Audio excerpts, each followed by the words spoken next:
Hello everyone, today I present to you an updated version of an old creation of mine, which was also an improvement of another creation by another person. So here, this is a locking wooden door mechanic, and it basically allows you to lock wooden doors so that you simply can't click on them until you have a specific item to unlock them, like a key.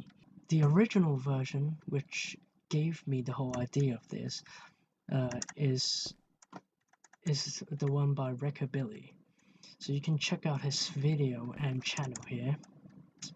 I'll put an annotation on the screen, and also the links in the description.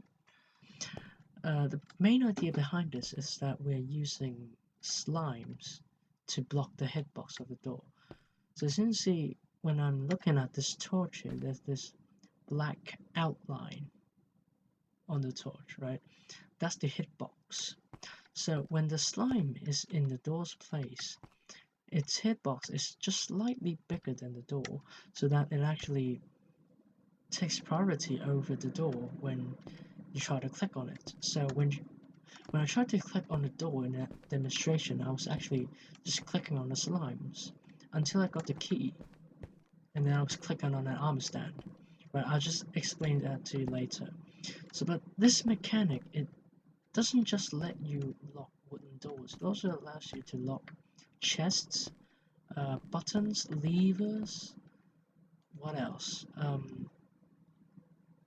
Fence gates, there's any kind of door, even droppers, dispensers and hoppers. Just anything that requires you to click on it, you can lock it, because works the same way. The hitbox is blocking it and you can't click it. So yeah. So the key to this mechanic is actually a very simple thing.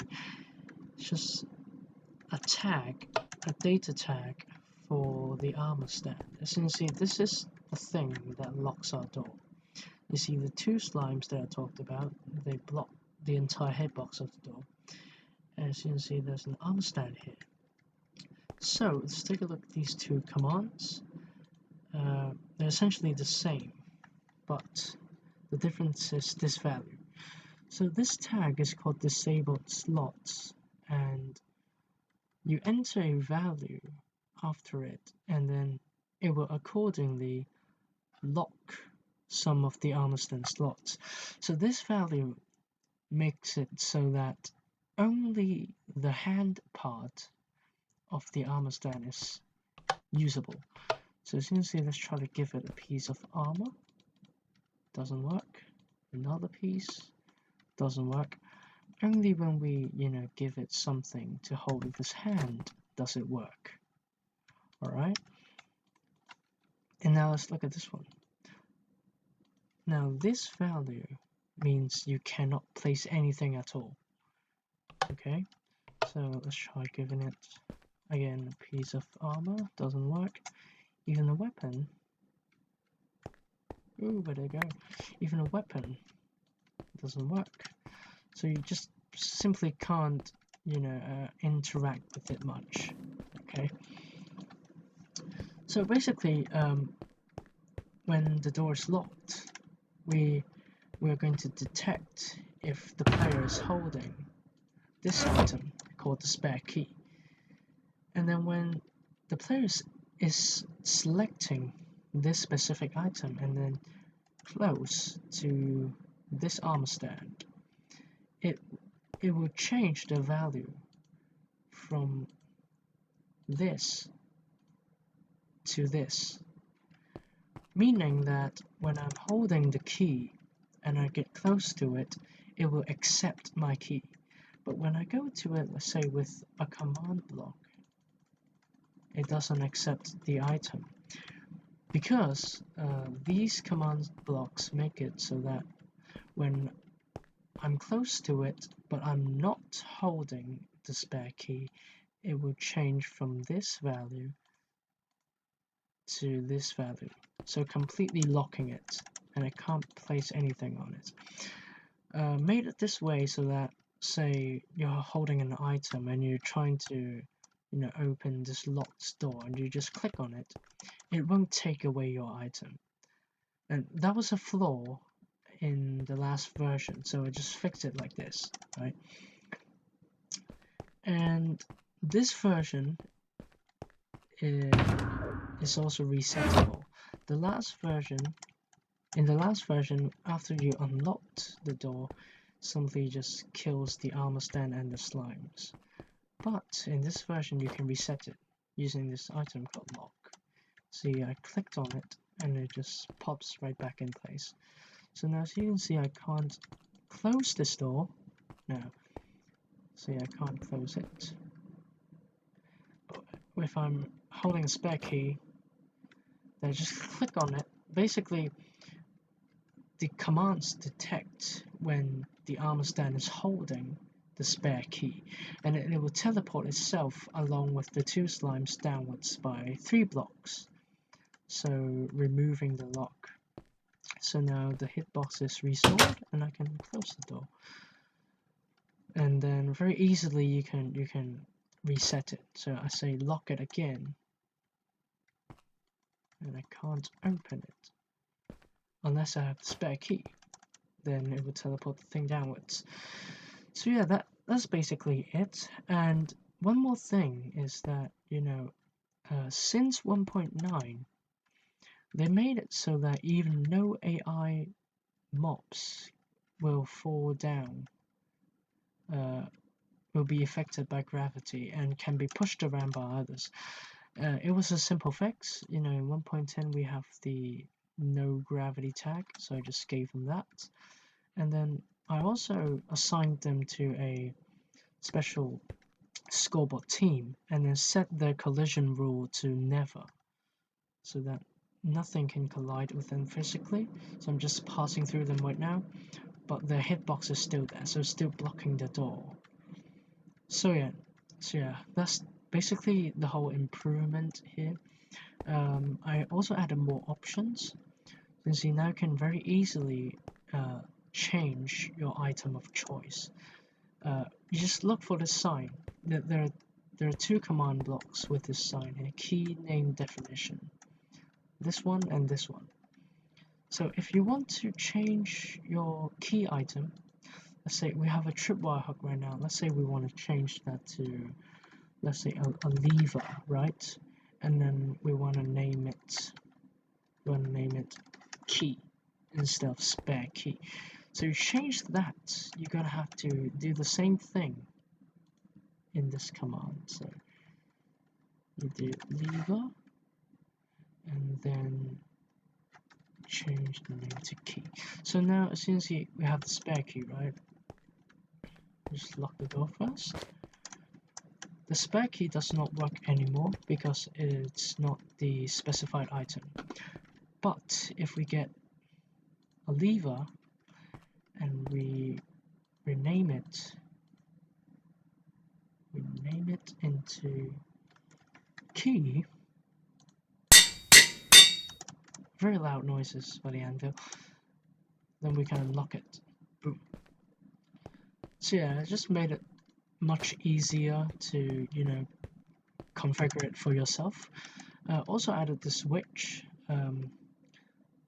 Basically, if you flip it, after you unlock the door, it will just kill the entities just like before, instead of letting you reset it. So boom, like that. They're gone, they're not here, they're in the void right now and probably dead already.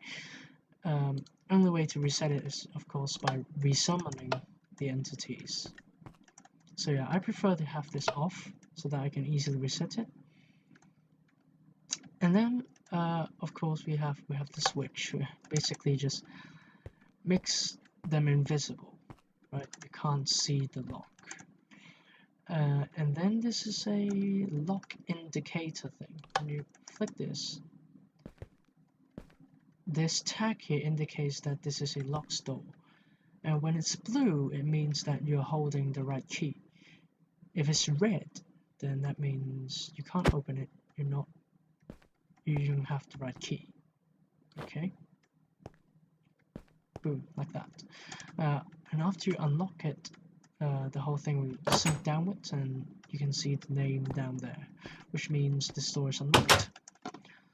So yeah, that's basically it.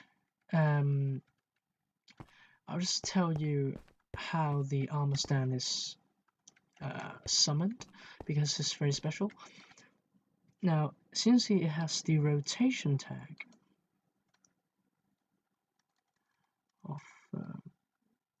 of 90F and 0F, which means it's facing that way, just like this armor stand, and its back is just right outside this block, so the hitbox just covers the door. So when you click on it, you just actually click on the armor stand, and then we actually put it 0.35 blocks closer to the door, and it will like slightly stick out, but not too much. If we didn't have that 0.35, it would just be inside the door, and you can't click on it because the slimes are blocking it. So yeah, I've made this thing here. If you press F3, you can see I'm facing south. So after you place this door, if you want to lock it, you just press this button, and it's locked. So you can see the locked sign here. We can't open it unless we have the key. Alright, so that's pretty good. Made all 4 directions for this. For west, same thing, but the armor stand is in a different position, so that you can just open it like that. Also for north and east.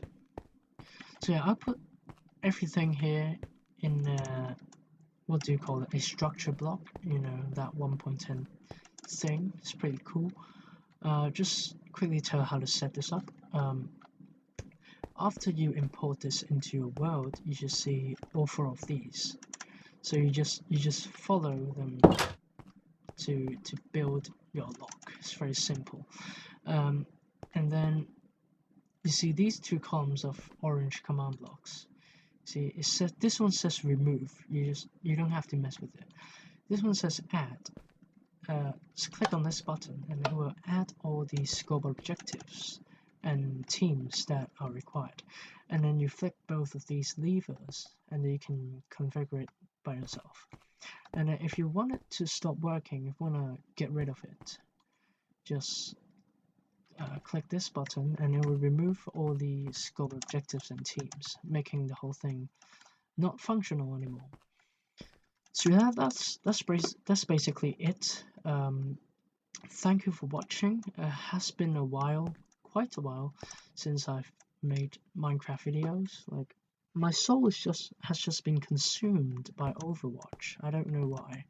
It's just so fun. But this video was very inspired because I got a few comments on the original video saying that I could improve this in 1.9 and 1.10, so I did. So hopefully I'll get more ideas for more command block systems in the future, and I'll keep you guys posted. Okay. By the way, this in the chest sounds really cool. Wow, like that. So yeah,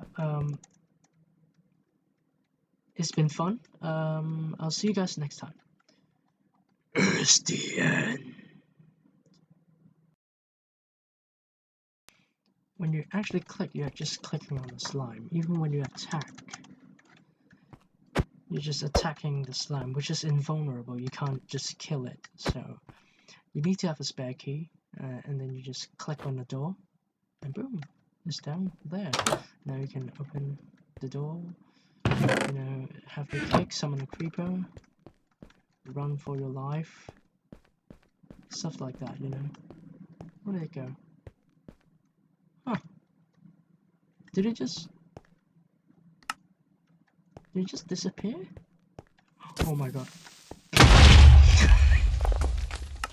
What a derp am I?